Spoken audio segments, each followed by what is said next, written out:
Well, we're still thinking about the intersection of democracy and monotheism, which I want to argue is itself based on a more foundational question.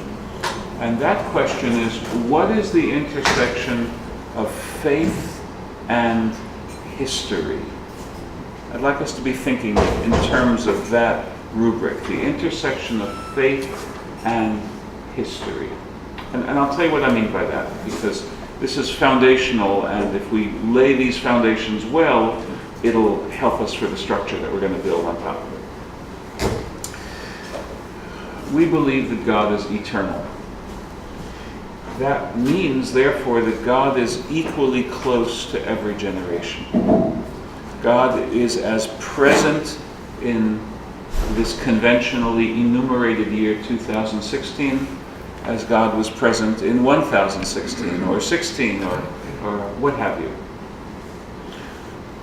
The Word of God proceeds from eternity. But here's the problem. The Word of God enters into temporality and history and boundedness. You and I understand certain words based on how they're used in the year 2016. There are no words in the Bible that hadn't been coined yet. That may not always be a bad thing. I don't mind that there's no word selfie in the Bible. I certainly don't mind that there's no word, quote, twerking in the Bible. So the fact that the Bible represents a particular intersection of God with history, that's okay. But we need to remember it, because when we forget it, we run the risk of creating our own golden calf. You familiar with the story in Exodus? The Israelites wanted to worship God, but they were so used to being masons and sculptors and construction workers for the Pharaoh, and they were so used to gods having statues that they couldn't conceptualize what the God of eternity was saying to them. So we can commit the sin of the golden calf builders if we take the words of God and the accidental antiquity of them becomes somehow holy for us, rather than the eternity of those words. So that's a very important issue that underlies a lot of other religious thinking. Now, taking that basic point to the political sphere, we should recognize that the different books that comprise the Bible, the Hebrew Scriptures, and also the Christian Bible as well, all come from periods where the governance was monarchical or even imperial. So how can you glean from those texts guidance for our question, how shall our democracy and how shall our faith cross-fertilize each other? How shall we use the democratic impulse to restrain the potential arrogance of power? How shall we take the insights of faith and restrain the propensity of the mob to vote, even as a majority, on their worst instincts? How do we get each one to bring out the best in each other? It becomes a problem which itself is nested in the question of how do we understand our sacred words, speaking from across time, but speaking to today. Perhaps we have to be adept at translating. And that's what I want to share with you. And to do so, I'm going to begin with a document that is treasured within the Episcopalian understanding. tell me if this is familiar. It may not be, because nobody ever reads the prefaces to prayer books. I once had a class in the history of my denomination, the history of conservative Judaism, and I wrote my term paper on the history of the liturgy of our conservative movement. And the professor said, "Oh, you should publish it in our professional journal."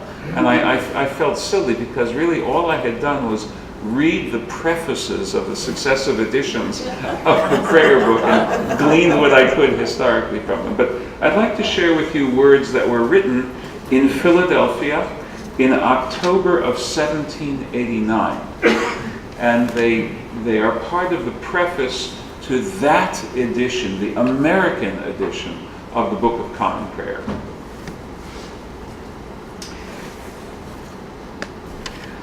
When in the course of divine providence, these American states became independent with respect to civil government, their ecclesiastical independence was necessarily included. Right? We were Church of England. Right? The king was the head of the church, or the governor of the church. There's some nuances there, but certainly he was the numero uno. So if you're no longer politically part of King George III's communion, then ecclesiastically you're also independent. And that presented a challenge to, well, in Virginia especially, to American Anglicans, now to be known as American Episcopalians, that would not have been a same kind of a challenge to American dissenters. And that's why the Methodists, for example, grew like gangbusters after the Revolution, because they didn't have to retrace their steps and find a new way. But it was a real challenge for the young Episcopal confession here in the newly independent American states. So this is what the leaders of the Episcopalian denomination wrote. It's divine providence that we are now independent. Very strong statement, religious, theological statement of patriotism. So the very first thing that the church leaders did was to embrace the change. Now, of course, not everyone did. Some of them had set sail with Cornwallis and were back in the mother country. They didn't think it was divine providence. But we who were here thought it was divine providence. And I can tell you that there are parallels in my then very small Jewish community in its correspondence with General George Washington when he became President George Washington. We're going to see that in the course of our study session. So now, to go again. When in the course of divine providence these American states became independent with respect to civil government, their ecclesiastical independence was necessarily included, and the different religious denominations of Christians in these states were left at full and equal liberty to model and organize their respective churches and forms of worship and discipline in such manner as they might judge most convenient for their future prosperity, consistently with the Constitution and laws of their country. That's a very generous statement, very gracious statement. It's accepting what you might call the verdict of history. It's accepting that the Church of England, I mean, think of the resonance of that, right? The mother church, the Church of England was in a different relationship with us now than when we were all growing up. And that we have to find some way to promote what we believe so ardently is the truth of our faith, but in a democratic setting. It was a new challenge at the time. So the general theme that we are treating this morning is one that is very close to the heart of the self-understanding of the American Episcopalian faith community, which is one of the reasons why it's so wonderful to be speaking about it here this morning. So I hope that, among other things, I've motivated you to reread, or maybe read, to be fair, the preface to this edition of the Book of Common Prayer. And now, turning to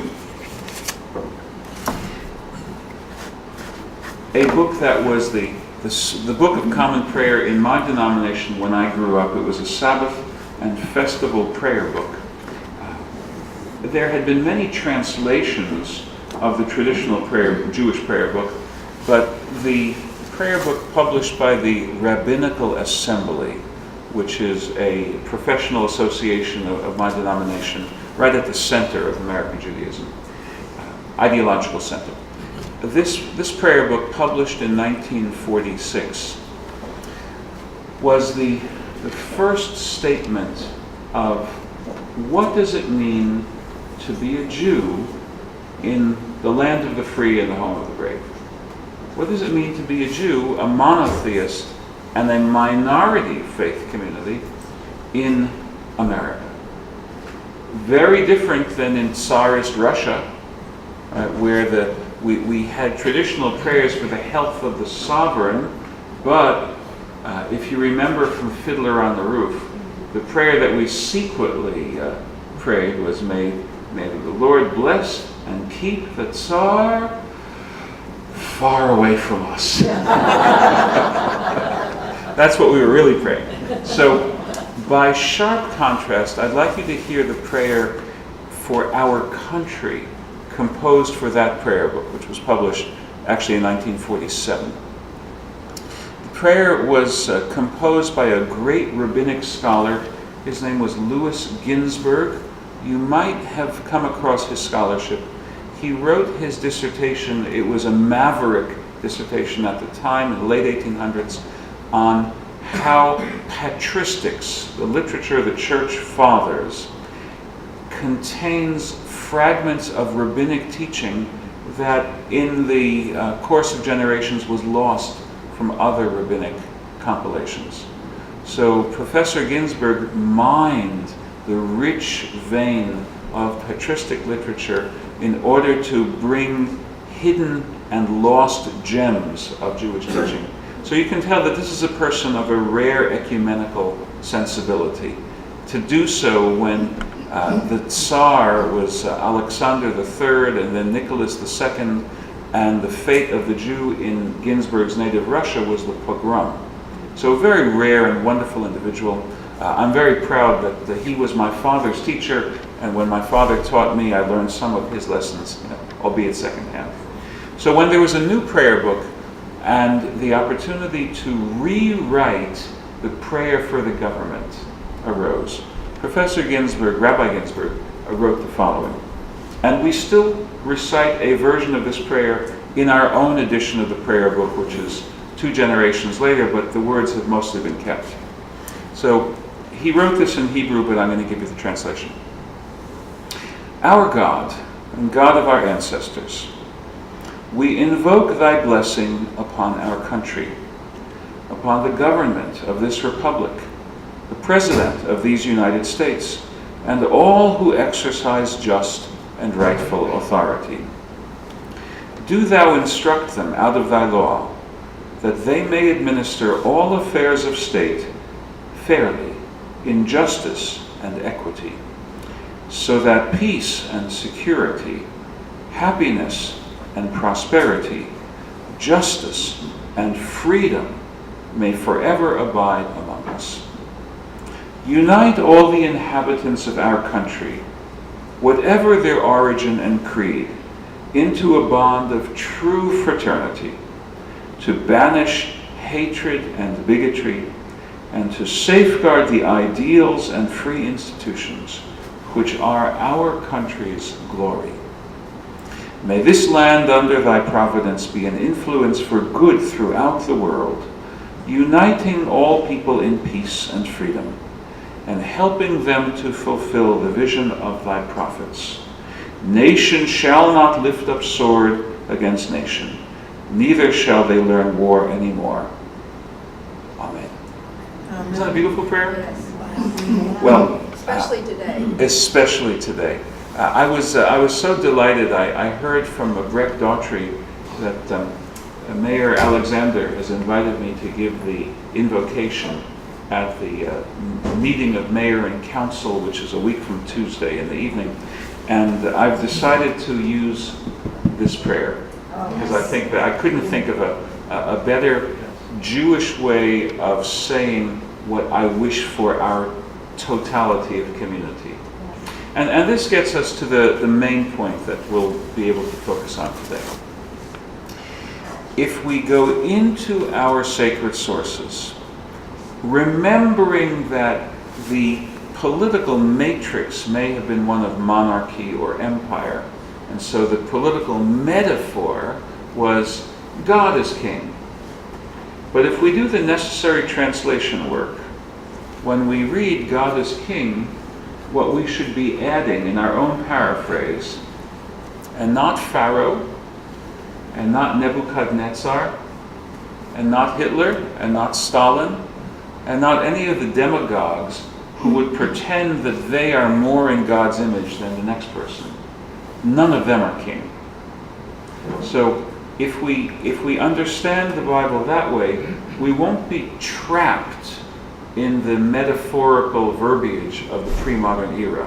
We'll be able to read it, understand its spirit and its intention, and do the translation work to make it apply to today. So with that in mind, I'd like to read with you this selection. Does everyone have a copy of it? Have we distributed copies? No, I put them up here, but let's... Oh, why don't we do so? Yeah. This is a responsive reading. I grew up reciting this reading, for example, at ecumenical Thanksgiving services.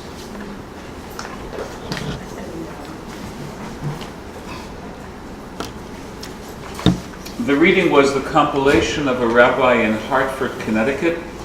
His name was Morris Silverman, and he was the chief editor of the prayer book that I'm telling you about. And it's called America Founded on Biblical Precepts. And the game plan, if you will, of this prayer, actually it's more of a reading, is to alternate classics of the American tradition with classic statements from the Bible. So I'm going to play a little game with you, a little Bible quiz with you, and we're going to make sure that we understand the biblical references, and it may be that we need to do a little bit of civics work as well and make sure we understand the American references. But you know, if you're from the don't know much about history school, don't worry, by the end of our reading exercise we'll all be that much better learned. Okay, so here we have a few more to hand out. Just not for right now, but while we're on the subject, shall I leave that prayer for the country in the office here so that there can be additional copies with some? Yes. Yes. Okay, I'll leave that prayer for you. So the very first reading, we hold these truths to be self-evident. All familiar even from that much? That all men are created equal, that they are endowed by their Creator with certain inalienable rights, that among these are life, liberty, and the pursuit of happiness. So you are Rabbi Morris Silverman, running in between sisterhood luncheons and funerals and sermon preparation, and your manuscript for your prayer book is lying on your desk, and you think, something is missing. I don't have a good reading for National Brotherhood Week. I don't have a good reading that we could use for July 4th or Thanksgiving Day. So let's think, what can we as custodians of the Word of the Lord in the Hebrew Scriptures, what can we contribute to this experiment in pluralism, which is American democracy? So this is his answer. So he went to the prophet Malachi. Have we not all one Father? Hath not one God created us?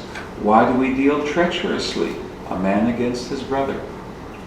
Now honestly, we could have had many sources from the Bible for that, because the notion that we are created equal and meant to be free is the core story that runs from the book of Exodus all the way up through, say, the book of Deuteronomy. We're meant to be free. We're not meant to be enslaved one to another.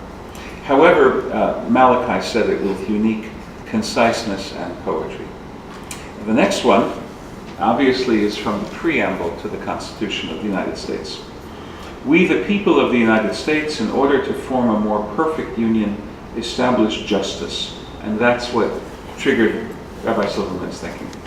Ensure domestic tranquility, provide for the common defense, promote the general welfare, and secure the blessings of liberty to ourselves and our posterity, to ordain and establish a constitution for the United States of America. So the parallel here of the many, many expressions we could have for justice, there are beautiful expressions in the Psalms about justice, but nothing beats the Deuteronomy expression. Justice, justice shall you pursue, that you may live in the land which God is giving you. Now, the next one very much speaks to an understanding of the Bill of Rights that I think is critical for us to hold in our consciousness. A majority can get the laws that it passes into existence. A minority can't.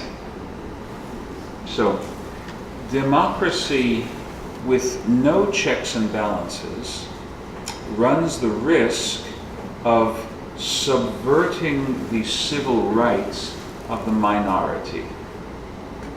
That's, for example, what this past year. well, the Ku Klux Klan, good example. I remember David Duke, the then Grand Wizard, saying, a majority of Americans are white Protestant Christians, and their will should be the will of the land. Well, that's what the Bill of Rights is there to say. There are limits on what the majority's will can be. The majority doesn't have this standing in America to say that you over there don't have a right to worship God as you see fit, because you're not in the majority. And you over there don't have a right to sit next to me on the bus because your skin color is not mine. Right? Don't have the right for that. That's what the Bill of Rights is all about. To speak in university academic style, the Bill of Rights is anti-majoritarian. I know those are very long words, but it means that the Bill of Rights says that you can be guaranteed, simply by virtue of being an American, that your exceptionality will be respected. If you're in the majority, you don't need the Bill of Rights, because you're going to pass the laws to get yourself respected. It's precisely when you're in the minority that the Bill of Rights is your bulwark. So remember that it's a small and often persecuted minority consciousness that has led to the creation of this pair document. And so therefore we have the First Amendment quoted. Congress shall make no law respecting an establishment of religion or prohibiting the free exercise thereof, or abridging the freedom of speech or of the press, or of the right of the people peaceably to assemble and to petition the government for a redress of grievances. And Emily, isn't that so relevant this week? Right? So relevant. And the parallel, do you recognize where it comes from? Proclaim liberty throughout the land. One of my favorite verses. Anyone know where it comes from? Time for a Bible quiz. Well, I'll give you a hint. This is what's found on the Liberty Bell in Philadelphia. This is the quotation on the Liberty Bell. And so the answer is Leviticus chapter 25. And I'll tell you the context so that we can understand it better. Leviticus has a positively radical vision of how to solve the problem of multi-generational poverty. It's so revolutionary that I don't think it's ever been enacted. And it's ironic that when we think of Leviticus with all of its minutiae of how the priest who is the butcher has to flay the animal and he has to wave this cut of meat this way and so on and so forth, it seems so hierarchical that it's refreshing for us to realize that the same book, which contains a keen appreciation of when hierarchy can be good, also has a radically egalitarian notion of who we are standing before God. So in the book of Leviticus, it says, every 7th year shall be a sabbatical. The land needs to rest. We need to rest 1 day in 7. The land needs to rest 1 year in 7. And 7 sevens make 49, and the next year, 50, is the Jubilee. So one of the revolutionary proposals of the Jubilee is that everyone will go back to his ancestral farmstead. Now, we don't have that notion today because what we consider inalienable or versus sellable doesn't include the family farm. If you want to sell the family farm and you own the family farm, sell the family farm. And how many suburbs within a few minutes of where we are right now exist because somebody sold the family farm? Okay. Nonetheless, biblical Israel was an agrarian society. Right? The Lord is my shepherd. It doesn't say the Lord is my merger and acquisition specialist. The Lord is my arbitrage advisor. Again, the Bible was written when it was written. So in that society, the land is the main basis of wealth.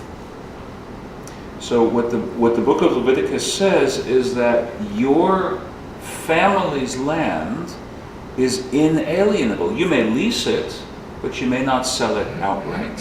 That's the burden of Leviticus chapter 25. And the purpose of that chapter is to solve the issue of someone whose grandparents had a reversal and the parents couldn't make it up and they're born into poverty and there's nothing to be done about it.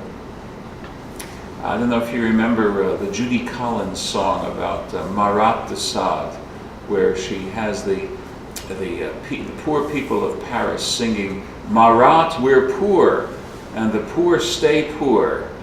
Marat, we can't take it anymore. So the Bible's solution for that is make land, which is in their society, not necessarily in our society, the principal generator of wealth, make that something which will remain in the family so that on the Jubilee year, you go back. So how is that fair to the purchaser? And the Bible spells it out. You are purchasing the number of harvests. If you buy the land, if you lease the land 1 year after the Jubilee, you are in fact leasing 49 harvests minus the number of sabbatical years, so maybe 42 harvests. If you lease the land 1 year before the Jubilee, you're leasing 1 harvest. So if you recognize that you're not buying the land but leasing the harvest, then you understand how the buyer as well is part of the system and taken care of. So that's where that comes from. Proclaim liberty throughout the land unto all the inhabitants thereof. Now, the next quotation is perhaps less familiar to us.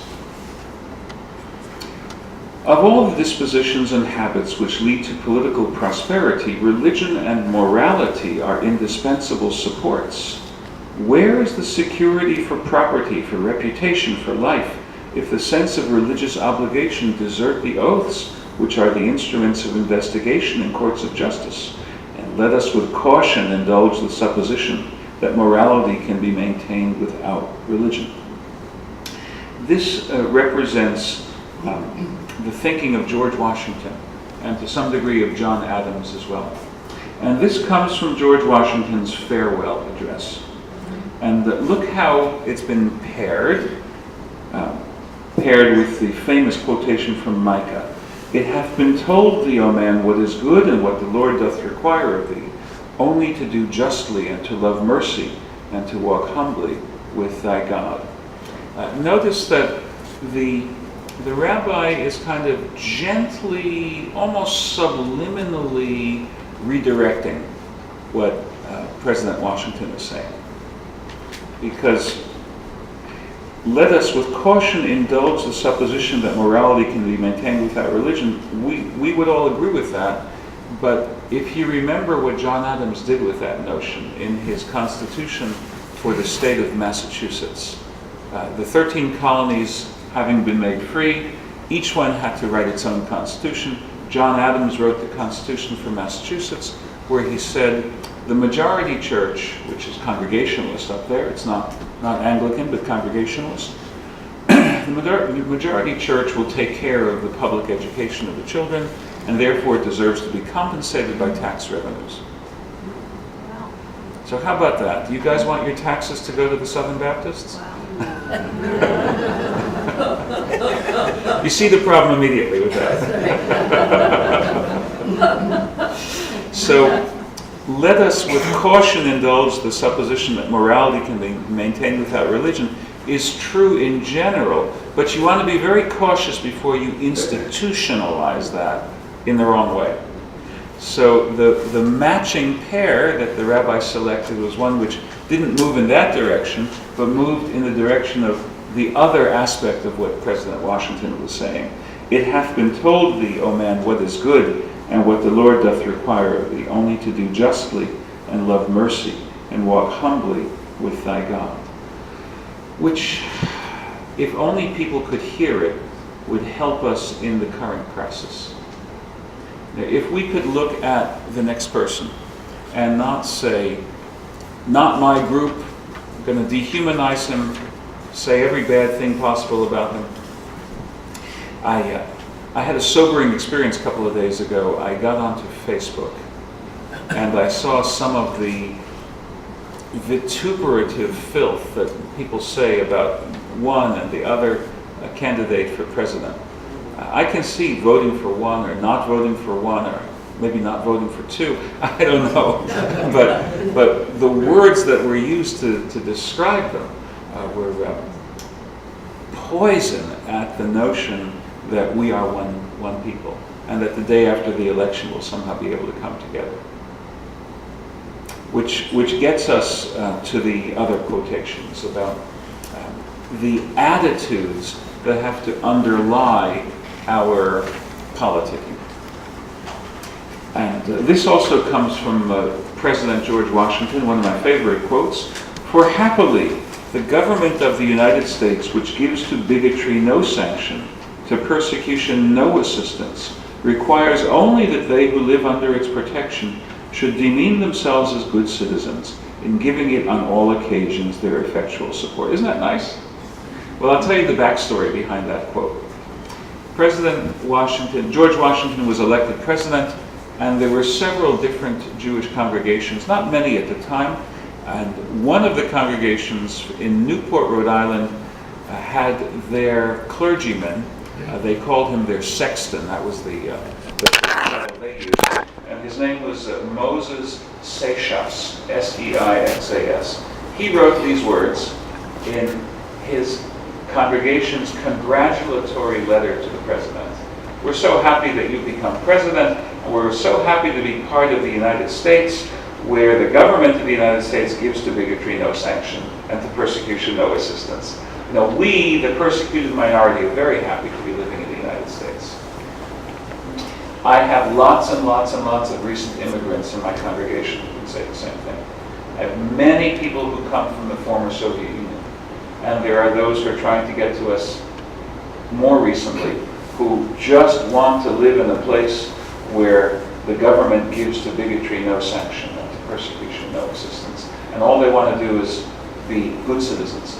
So Moses Seixas wrote these words to George Washington, who incorporated them into his reply so that they would become his words as well. Oh. So we can now say that they are President Washington's words. And the biblical parallel, righteousness maketh a nation great, but a sin is a reproach to any people. Any hint on where that might come from? Proverbs. A clue is what's called the antithetical parallelism. If you say A and not A, right? That's one of the hallmarks of poetry of Proverbs. Now, let's move on to President Lincoln. With firmness in the right, as God gives us to see the right, let us strive on to finish the work we are in, to do all which may achieve and cherish a just and lasting peace amongst ourselves and with all nations. These are immortal words. I'm sorry, I skipped one. Let's go back. I shouldn't skip. We here highly resolve that these dead shall not have died in vain, that this nation under God shall have a new birth of freedom, and that government of the people, by the people, and for the people shall not perish from the earth. Of course, these are from this is the conclusion of the Gettysburg Address. In July of 2013, I was privileged to take members of my congregation on an educational travel. And we opted to go to Gettysburg. And we wanted to spend July 4th on the Gettysburg battlefield. The 150th anniversary of the immediate aftermath of the battle, which ended on July 3rd and July 4th. And then when that was done, we went to the cemetery and we recited the memorial prayer in memory of those who had fallen there. And of course, we also recited these words. So those are matchless words of oratory by a biblically very literate president, not a formal churchgoer in the classic sense, but certainly very, very religiously engaged. And look at the psalm text, which is paired so beautifully with it. Because the point is that we should be able to live together as a nation. And so the psalmist says, "Behold how good and pleasant it is for brethren to dwell together in unity." I hope at some point you'll be able to come and visit my congregation. It's at 7255 Granby Street. And in our large social hall, there's an auditorium and a stage. And over the stage, we have the Hebrew original of these words. "Behold how good and pleasant it is for brethren to dwell together in unity." I've already mentioned Lincoln's second inaugural address, which is paired with the beautiful words of the prophet Amos. And I'm going to tell you where these words are also found. "Let justice well up as the waters and righteousness as a mighty stream." Has anyone visited the Southern Poverty Law Center in Alabama? You know, there's this fountain, I think it's a black marble fountain, and the waters come rushing down the fountain. You've seen that? And this quote, which is so appropriate for that, "Let justice well up as the waters, and righteousness as a mighty stream." This is chapter 5, verse 24 of the book of Amos. The notion of the power of waters as they rush along. Remember that so much of the land of Israel is a very dry climate. They have the dry season and the monsoon season. And when the monsoon season comes, these dried out gullies or riverbeds, they're called wadis, they can fill with water instantly because the ground is so dry that the rain doesn't seep in. A slow rain will seep into the ground, but if it's parched and then there's a sudden rain, it will sluice down. So there's this notion of the mighty waters rushing along, carrying everything before them. That's what justice should be. Justice should be irresistible. And finally, if you were at the first service this morning, we read this one as well. This was from Franklin D. Roosevelt's address to Congress. He was not privileged to live and see this fulfilled, because before we could get to that point of "they shall beat their swords into plowshares," Roosevelt was obligated to beat some plowshares into swords so that we could defeat the Nazis. So, yearning for peace is not the same thing as political naivete. It is sometimes necessary to defend yourself against someone who's trying to kill you. But the yearning for peace should animate our thinking at all times. When we go to war, it should be reluctantly. Decisively, but reluctantly. And without creating a culture of thinking that this should be the norm. Let me finish with one last thought about how monotheism and democracy can fructify each other. The very, very beginning. Two brothers, and one kills the other one. Not a very good start for political culture there. So God says to Cain, "Where is your brother Abel?" Cain says, "Am I my brother's keeper?" Oh. That's the problem right there. Because the rest of the Bible is there to tell you, you are your brother's keeper. Doesn't mean you're going to agree. My brothers and I certainly don't agree on everything, but we're going to keep each other. We're going to watch each other. We're going to love each other. We're going to care for each other. And as you heard in the second of your scriptural readings this morning, your neighbor isn't necessarily the person who went to the right shops. Your neighbor may not have the right monogram on his shirt or his cuff or whatever. Your neighbor is your neighbor. And your neighbor, like yourself, is a child of God. Everyone is a child of God. So God says to Cain, and in Hebrew, notice that it's in the plural, the voice says of your brother's blood, in plural, are crying to me from the earth. And the rabbis say that when Cain murdered Abel, he also murdered untold generations that would have been born from Abel.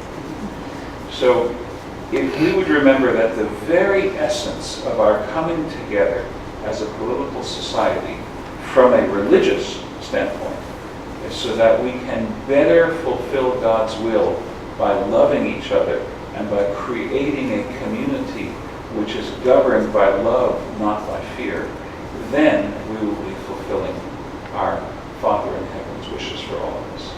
Thank you so much for your attention today.